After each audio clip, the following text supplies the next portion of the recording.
नमस्ते दोस्तों, आपका बहुत बहुत स्वागत है हमारे YouTube चैनल पर।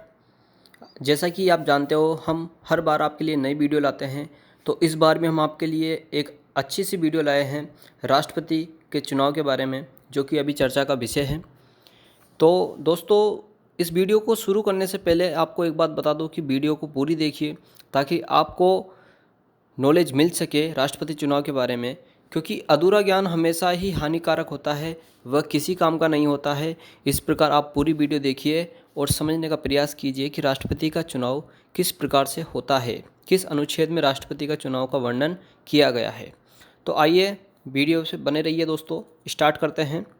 तो देखिए दोस्तों, राष्ट्रपति का जो चुनाव है दोस्तों, भारतीय संविधान के अनुच्छेद 52 के माध्यम से राष्ट्रपति के पद का प्रावधान किया गया है एवं 53 के तहत भारत के राष्ट्रपति का कार्यपालिका संबंधित समस्त शक्तियों का प्रयोग व अधीनस्थ अधिकारियों के माध्यम से करता है।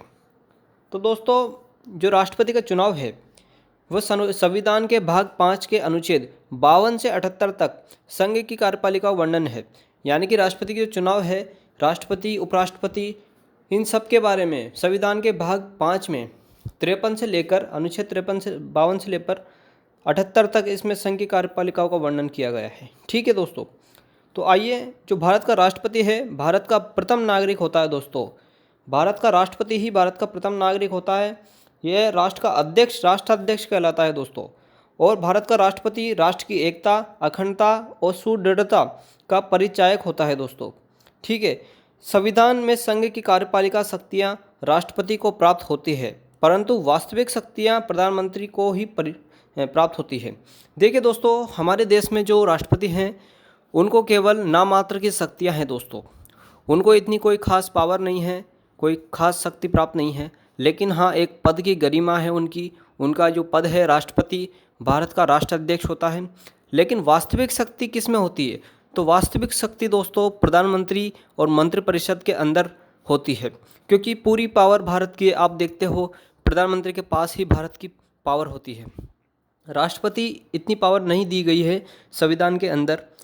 और आगे बात करते हैं दोस्तों, भारतीय संविधान के द्वारा अनुच्छेद 52 के माध्यम से राष्ट्रपति के पद का प्रावधान किया गया है दोस्तों। ठीक है। हमारे अनुच्छेद 52 में राष्ट्रपति पद का प्रावधान है दोस्तों। और 53 में भारत के राष्ट्रपति अपनी कार्यपालिका संबंधी समस्त शक्तियों का प्रयोग कर सकता है। ठीक है। 53 में अपनी समस्त कार्यपालिका शक्तियों का प्रयोग कर सकता है। ठीक है। अनुच्छेद 54 के अंदर आते हैं। राष्ट्रपति का निर्वाचन एक निर्वाचन मंडल के सदस्यों के द्वारा किया जाता है। देखिए दोस्तों, आप सभी जानते हो भारत में तमाम चुनाव होते हैं, निर्वाचन आयोग इसको करवाता है। तो दोस्तों, आप सभी के मन में ये बात आई होगी कि हम राष्ट्रपति के चुनाव में भाग क्यों नहीं ले सकते। देखिए दोस्तों, अगर राष्ट्रपति के चुनाव में अगर भाग लेंगे तो इसमें ज़्यादा समय व्यर्थ होगा और ज़्यादा पैसा भी व्यर्थ होगा। ठीक है। तो ये थोड़ा मुमकिन नहीं है दोस्तों।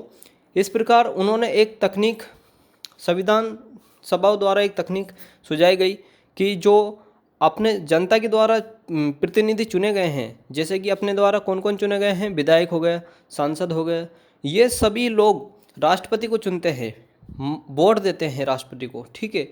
तो अपन डायरेक्ट नहीं चुन सकते। अपन जनता, अपन क्या है, अपन जनता है। जनता अपने प्रतिनिधि चुनती है, विधायक, सांसद। ठीक है।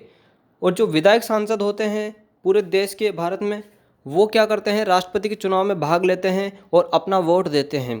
तो इस प्रकार राष्ट्रपति के चुनाव का इस प्रकार से निर्वाचन होता है दोस्तों।